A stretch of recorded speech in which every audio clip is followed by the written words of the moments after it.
What's going on? What's good? What's popping, YouTube? It's your boy DKAF, and I know bringing another video. You already know how it is. Today we're gonna talk about all the different methods to getting dreads, getting dreadlocks, locks, twists, whatever the fuck you want to call it. But so to get right into the video, first method is the most common. It's gonna be comb twist, where they take like a little what's it called? The rat tail comb, you know what I mean?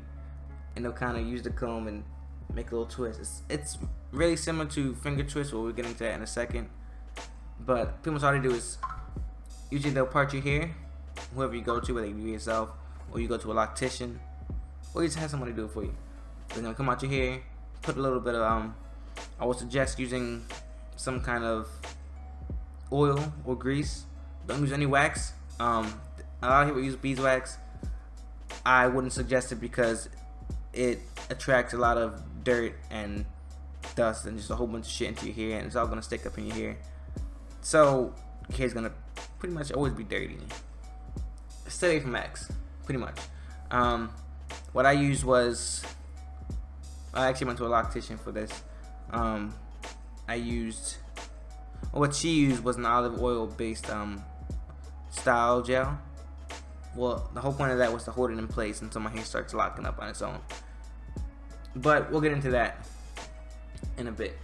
So finger twist, everybody's just gonna take the comb twist, take the comb, twist it with the comb, put clips at the end, and you really don't need the clips in for the first couple hours. Other than that, you have the finger twist, which is just like comb twist. They'll part it out. Well, you don't even need to part it out, honestly.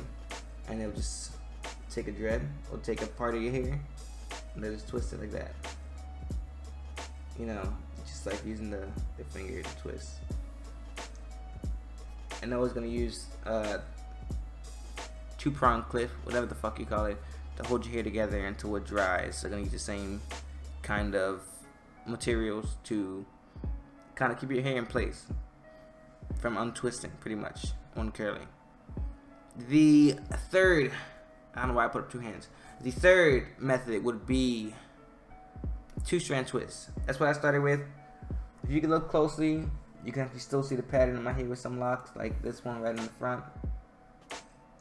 Still somewhat of a pattern. Pretty much, they'll still part your hair, of course. You're gonna see that with most dread methods. And pretty much what they do is they'll cut the part in half and they'll twist them together. It's almost like these headphones, for example.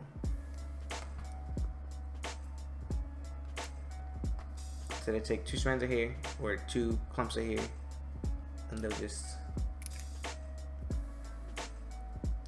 twist them. You know, two-strand twist method.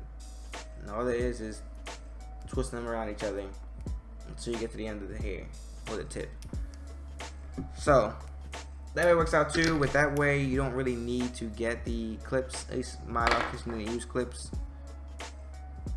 That way is pretty straightforward. The only thing with that method is that it takes a lot longer than every other method to lock up.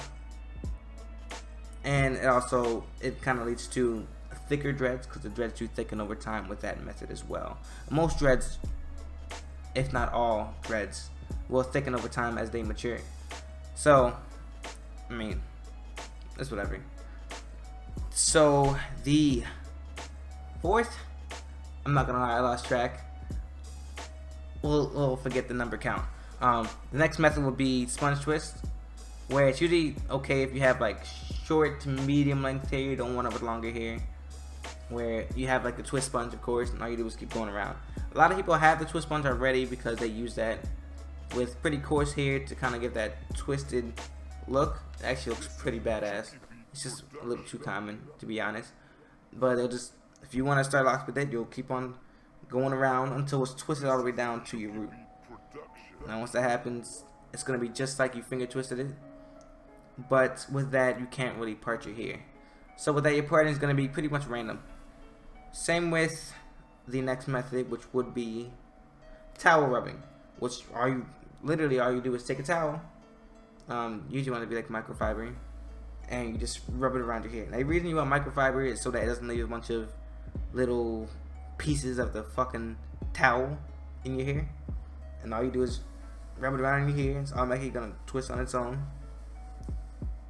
and so it's all twisted up. You're just gonna keep doing it. With that, the parting is also random as well. Now the thing is, when your parting is random, you're gonna have, now all your locks are gonna be the same size. You're gonna have some really thick locks. You're gonna have some really thin locks. So that's something to be wary of if that's a big concern to you.